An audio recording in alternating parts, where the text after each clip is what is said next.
안녕하세요. 실전사주풀이 170번째. 오늘은 병약한 남편 병수발로 고생하는 여자분 사주를 가지고 실전사주풀이를 해보겠습니다. 먼저 어떤 사이인지 들어보시고 사주풀이를 해보도록 하겠습니다. 어느 날 연세가 있으신 여자분께서 전화로 상담 예약을 하시고 정해진 시간에 상담을 오셨습니다. 상담 오신 주제를 여쭤보니 이렇게 말씀하십니다. 선생님, 제 딸인데요. 제 딸 팔자가 왜 이렇게 기구한지 알고 싶어서 왔습니다. 제 딸이 늦은 나이에 결혼을 했는데 결혼을 하고 보니 사이가 너무 무능한 걸 알았지만 자식이 생긴 뒤라 얘를 위해 닥치는 대로 일을 하며 살았습니다. 그런데 설상가상으로 사이가 뇌졸중으로 반신불가되어 남편 병수발까지 하게 되었습니다. 정말 혼자 생활고를 해결하기 위해 고생했는데 남편 병수발까지 해야 하니 이런 팔자가 있나 합니다. 자식이라도 힘이 되면 좋은데 자식까지 나쁜 친구들과 어울리면서 속을 썩이고 있습니다. 선생님, 제 딸은 이러한 삶을 살아야 할 사주인지 정말 알고 싶어 상담 왔습니다. 라고 하십니다. 저는 사주를 뽑고 집중해 봅니다. 그리고 사주에 나온 그대로 말씀을 드립니다. 사모님 따님 사주가 말씀하신 대로 기구한 사주네요. 남편이 따님 사주에서는 나무인데 햇볕을 보지 못한 나무라 병약하고 힘이 없는 남편과 인연이 됩니다. 자식은 약한 내 힘을 쏙 빼가는 그런 기운이라 힘들게 합니다.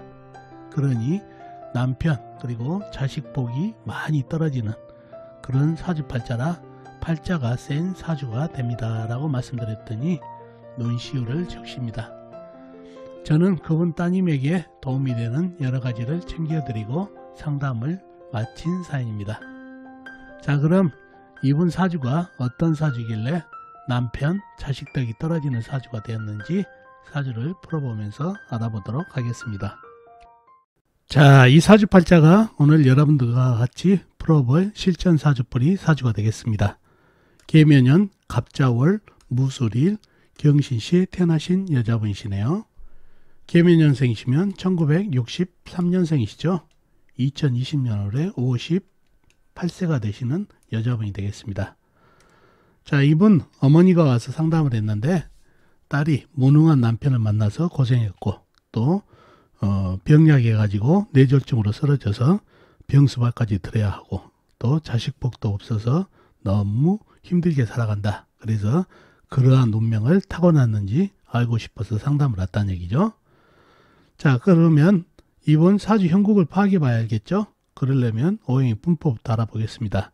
일간인 내 편부터 알아볼까요? 일간의 내 편의 세력이 강하면 사주가 강해지고 반대로 상대편 내 힘을 빼가는 오행의 세력이 강하면 사주가 약해진다는 얘기죠. 일간인부터 큰흙 광활한 대지로 태어났네요. 흙의 내 편은 비겁인 같은 흙이나 흙을 생해주는 인성인 불이 내 편이 되겠습니다.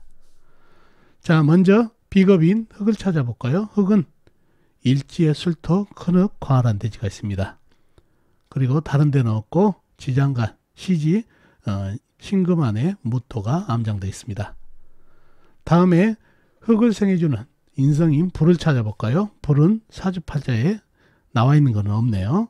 지장간, 일지, 술토지장간에 정화 조그만 불이 암장되어 있는 정도입니다.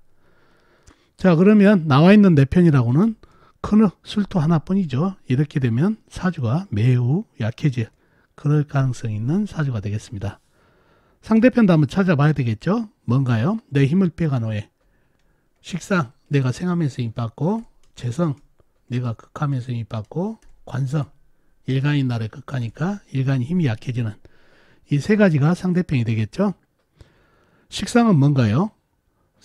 흙이 생해준 오니까 쇠가 되겠고, 재성은 물, 관성은 나무가 되겠습니다. 자, 먼저 식상인 쇠를 찾아볼까요? 쇠는 시간의 경금, 큰 쇠, 시지에 신금, 큰 쇠가 있습니다. 그리고 다른 데는 없고 지장간, 일지, 술토지장간에 신금, 작은 쇠가 암장되어 있습니다. 다음에 재성인 물을 찾아볼까요? 물은 연간의 개수, 작은 물, 그 다음에 월지의 자수, 작은 물이 있습니다. 그리고 다른 데는 없고 지장간, 시지, 신금안의 임수, 큰 물이 암장되어 있네요. 다음에 관성인 나무를 찾아볼까요? 나무는 연지의 묘목, 작은 나무, 그 다음에 월간의 간목, 큰 나무가 있네요. 그리고 다른 데는 없고 지장간에 없고요. 자, 그러면 상대편의 세력 대단하죠? 경금, 신금, 클세 나와 있는 것이요. 개수, 자수, 작은 물, 그 다음에 묘목, 간목, 큰 나무까지 네 편이라고는 술도 하나뿐이다 보니까 사주가 아주 약해진 사주가 되겠습니다. 약사주가 됐다는 얘기죠. 자, 약사주가 됐고 용신은 뭔가요? 그러면 유일하게 내 힘을 주고 있는 술토가 용신이 되겠습니다. 그죠? 다른 거는 전부 다 내 힘을 빼가는 모양이다 보니까. 희신은 뭔가요? 희신은 불이 오면 좋겠습니다. 그래야 수생목, 목생화, 화생토로 이어지는 억부 통관으로서 좋은 운이 되겠습니다. 그래서 불기운이 희신이 되겠습니다. 자, 비겁인 흑이 오면은 일간에게 도움이 될 것 같지만 흑은 도움이 되지 않습니다. 사주의 흉한 세기운이 가장 강하죠. 사주의 흉한 세기운을 갖다가 흑이 들어오면 생해버리기 때문에 좋지가 않습니다. 도움이 안 된다는 얘기죠.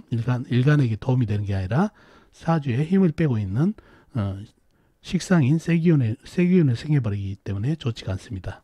물론 물기운도 안 좋죠. 물이 들어오면 안 되고 나무가 들어와도 안 되고 목국토로 해가지고요. 그래서 유일하게 불기운이 들어와야 수생목, 목생화, 화생토로 이어지는 통관업으로서 또 조우까지 해주는 그런 형국이다 보니까 좋은 운이 되겠습니다. 자, 그런 운기가 됐고, 자, 질문이 뭐였죠? 첫 번째, 배우자운. 너무 무능하고, 그 다음에, 병약한 그런 남편을 만났다는 얘기죠. 반신보유까지 됐다는 얘기죠. 뇌질정으로. 자, 배우자를 보려면 관성을 쳐다봐야 되겠죠. 관성이 어디 있나요? 묘목, 간목이 있네요. 나무가 나를 극한 오행이니까 이성 배우자가 되겠죠. 어떤가요? 자, 오행의 질을 잘 봐야 된다고 제가 누차 말씀을 드렸죠. 이 나무가 건강한가요? 겨울이고 그 다음에 물을 먹은 나무가 햇볕을 못 보고 있죠. 햇볕을 못 보는 나무가 건강한가요? 아니죠. 자칫하면 얼어 죽는다는 얘기죠. 그래서 이 나무가 건강하지를 못해요. 나무가 잘 자라려면 뿌리박을 흙도 있어야 되고 흙은 있고 물이 공급돼야 되고 물은 공급되고 있죠. 자, 그런데 햇볕이 한 점이 없다는 얘기죠. 술토 안에 정화뿐이다 보니까 더군다나 겨울이라는 얘기죠. 겨울의 나무라 너무 질이 좋지 않은 그런 나무가 되겠네요.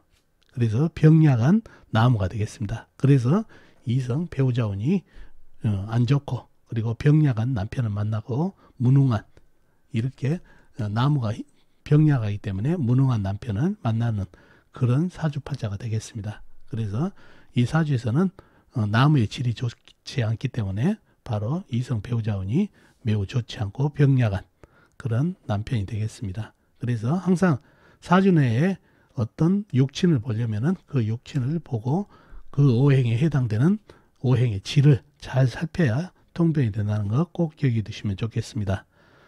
자, 그리고 이분이 자식덕도 없다고 그랬죠. 자식이 뭔가요? 여자분이기 때문에 식상이 자식이죠. 어디 있나요? 시주에 경신이 큰 새가 있습니다. 어떤가요? 사주가 약해가지고 힘이 없는데 힘이 없는 나를 갖다가 가장 힘을 많이 빼버린 게 경금 신금이네요. 자식이죠. 그러니 내가 너무 힘이 없는 거를 더더욱 힘을 빼가 버리니까 정말 부담스럽고 왼수 같은 그런 자식이 되겠습니다. 나한테 도움을 줘야 되는데 오히려 약한 내 힘을 빼가 버리니 왼수 같은 자식이 된다는 얘기죠. 그러니 자식덕도 매우 떨어지는 그런 사주팔자가 됐습니다. 그래서 팔자가 세졌죠. 여자분 사주에서 배우자운이 좋던가 자식덕이 좀 있다든가 그래야 좀 안정된 삶을 살 텐데 본인의 사주에서는 남편덕 그리고 자식덕이 너무 떨어지는 사주팔자가 돼서 기구한 운명을 살아가는 여자분이 되겠습니다. 자, 오늘은 병약하고 무능한 남편을 만나 고생하시고 자식복도 떨어지는 기구한 여자분 사주를 풀어봤습니다. 자, 어떻습니까? 오늘 사주풀이 도움이 되셨나요? 도움이 되셨으면 좋겠습니다. 그럼 다음 시간에 뵙도록 하겠습니다. 안녕히 계세요.